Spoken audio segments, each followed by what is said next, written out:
India's first AI university pioneering the future of technology.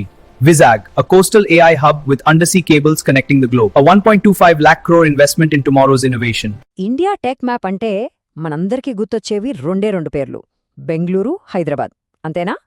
కానీ ఇప్పుడు ఆ లెక్కలన్నీ మారిపోబోతున్నాయి. మన కళ్ల ముందే ఆంధ్రప్రదేశ్లో ఒక పెద్ద చారిత్రాత్మక మార్పు మొదలవుతోంది. ఇది మామూలు మార్పు కాదు, ఒక సరికొత్త టెక్ సునామీకి నాంది పలుకుతోంది. అసలు విషయమేంటో తెలుసా? గూగుల్, అవును, మన గూగుల్ ఏకంగా $15 బిలియన్, అంటే అక్షరాల 1,25,000 కోట్ల రూపాయలు, ఈ భారీ మొత్తాన్ని మన ఆంధ్రప్రదేశ్లో ఇన్వెస్ట్ చేయబోతోంది. ఇది జస్ట్ ఒక ఇన్వెస్ట్మెంట్ అనుకుంటే పొరపాటే. ఇదొక సరికొత్త టెక్ సామ్రాజ్యానికి వేస్తున్న పునాది. సరే, అంత పెద్ద ఇన్వెస్ట్మెంట్ వస్తోందంటే దానితో పాటే వచ్చేదేంటి? అదే ఉద్యోగాలు. ఒకటి కాదు, రెండు కాదు, ఏకంగా 1,00,000కు పైగా కొత్త ఉద్యోగాలు. మన యువత కోసమే ఇవన్నీ. ఆలోచించండి, ఈ ఒక్క నంబర్ మన రాష్ట్ర భవిష్యత్తునే మార్చేయగలదు. ఇంకోవైపు చూస్తే ప్రపంచ టెక్ దిగ్గజం ఎన్విడియా, వీళ్ళు అమరావతిలో ఇండియాలోనే మొట్టమొదటిసారిగా ఒక పూర్తిస్థాయి ఆర్టిఫిషియల్ ఇంటెలిజెన్స్ యూనివర్సిటీని స్థాపిస్తున్నారు. అంటే ఇక మన రాష్ట్రం ఏఐ టాలెంట్కి కేర్ ఆఫ్ అడ్రస్ కాబోతుందన్నమాట. సరే, ఇదంతా బాగుంది, కానీ అసలు ప్రశ్న ఏంటంటే, గూగుల్, ఎన్విడియా లాంటి పెద్ద పెద్ద అమెరికన్ కంపెనీలు సడన్గా మన ఆంధ్రప్రదేశ్ మీద ఎందుకింతలా ఫోకస్ చేస్తున్నాయి? దీని వెనకున్న అసలు కథేంటి? పదండి లోతుగా చూద్దాం. ఈ ప్రశ్నకు సమాధానం మన దగ్గర కాదు, అమెరికాలో ఉంది. అవును, దీని వెనకున్న మొదటి అతి ముఖ్యమైన కారణం అమెరికాలో వస్తున్న ఒక పెద్ద మార్పు. అదేంటి? అమెరికాలో జరిగే మార్పుకి మనకి సంబంధమేంటనుకుంటున్నారా? ఉంది. ఆ ఒక్క మార్పు ప్రపంచ టెక్ కంపెనీల ప్లాన్స్ని తలకిందులు చేస్తోంది. దాని ఎఫెక్ట్ ఇప్పుడు నేరుగా మన రాష్ట్రం మీద పడుతోంది. ఇదే అసలు పాయింట్.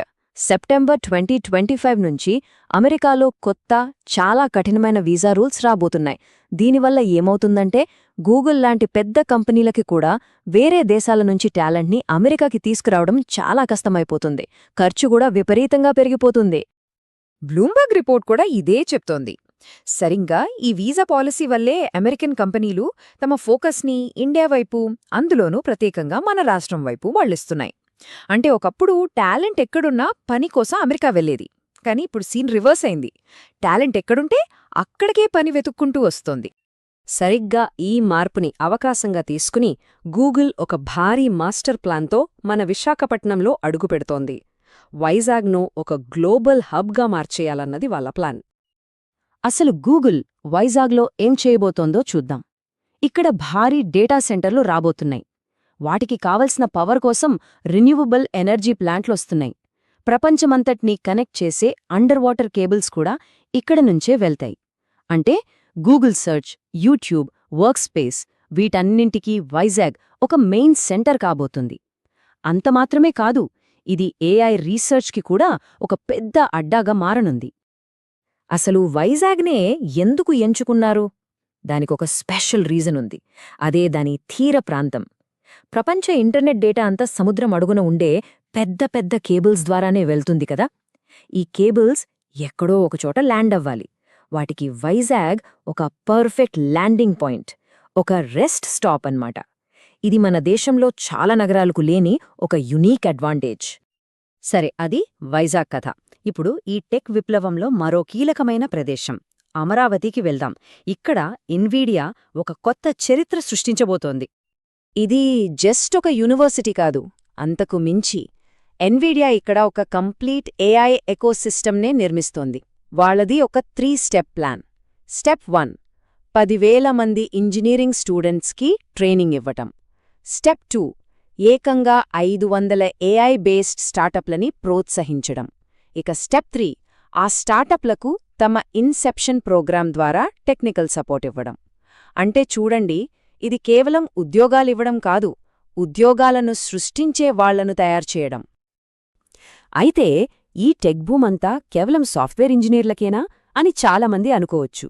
కానీ అస్సలు కాదు. ఈ డెవలప్మెంట్ సమాజంలోని ప్రతి ఒక్కరికీ ఉద్యోగాలు తెచ్చిపెడుతుంది. అదెలాగో ఇప్పుడు చూద్దాం. ఎన్విడియా సీఈఓ జెన్సన్ హువాంగ్ చాలా ఇంట్రెస్టింగ్ మాట చెప్పారు. ఆయనేమన్నారంటే, ఈ డేటా సెంటర్లు రాబోయే రోజుల్లో ఏఐ ఫ్యాక్టరీలుగా మారపోతున్నాయని. ఒకప్పుడు ఇంటర్నెట్ వచ్చినప్పుడు ఎలా అయితే ఉద్యోగాలు వెల్లువలా వచ్చాయో, ఇప్పుడు ఈ ఏఐ ఫ్యాక్టరీల వల్ల అంతకు మించిన జాబ్ రెవల్యూషన్ రాబోతోందని ఆయన మాట. మరి ఈ ఏఐ ఫ్యాక్టరీలు అంటే మళ్ళీ కోడింగ్ జాబ్సేనా? కానే కాదు. ఇక్కడే ఉంది అసలు మ్యాజిక్. ఒక డేటా సెంటర్ కట్టాలంటేనే దాదాపు 5,000 నుంచి 10,000 మంది కన్స్ట్రక్షన్ వర్కర్లు, ఎలక్ట్రీషియన్లు, ప్లంబర్లు కావాలి. అంటే ఇది సాఫ్ట్వేర్ వాళ్లకే కాదు, అందరికీ అవకాశం కల్పిస్తోంది. దీని ప్రభావం ఇక్కడితో ఆడిపోదు, ఒక అలలా వ్యాపిస్తుంది. డేటా సెంటర్ కట్టడానికి కావలసిన సిమెంటు, స్టీల్ లాంటి పరిశ్రమల్లో ఉద్యోగాలు పెరుగుతాయి. దాన్ని అప్స్ట్రీమ్ అంటారు. ఇక నిర్మాణం అయిపోయాక దాని మెయింటెనెన్స్, సెక్యూరిటీ, దాని చుట్టూ పుట్టుకొచ్చే కొత్త స్టార్టప్లు, లోకల్ బిజినెస్లు, దీన్ని డౌన్ స్ట్రీమ్ అంటారు. ఇలా రెండు వైపులా వేల కొద్ది ఉద్యోగాలొస్తాయి. అంటే ఇది మొత్తం ఎకానమీని కదిలించే ఒక పెద్ద మార్పు. ఇంత పెద్ద డెవలప్మెంట్స్ జరుగుతున్నప్పుడు ఇప్పుడు మన ముందున్న అతిపెద్ద ప్రశ్న ఒక్కటే: ఇండియా నెక్స్ట్ టెక్ క్యాపిటల్ ఏది కాబోతుంది? ఈ మార్పు ఎంత పెద్దదో అర్థం కావాలంటే ఒక చిన్న కంపారిజన్ చూద్దాం. బెంగళూరులో గూగుల్ తన కొత్త క్యాంపస్తో 20,000 ఉద్యోగాలు క్రియేట్ చేస్తోంది. అది పెద్ద విషయమే. కానీ ఒక్క విశాఖపట్నంలోనే గూగుల్ వల్ల రాబోయే ఉద్యోగాలు ఏకంగా 1,00,000. 20,000 ఎక్కడా, 1,00,000 ఎక్కడా? ఈ నంబరే అసలు కథ ఏంటో చెప్పేస్తోంది.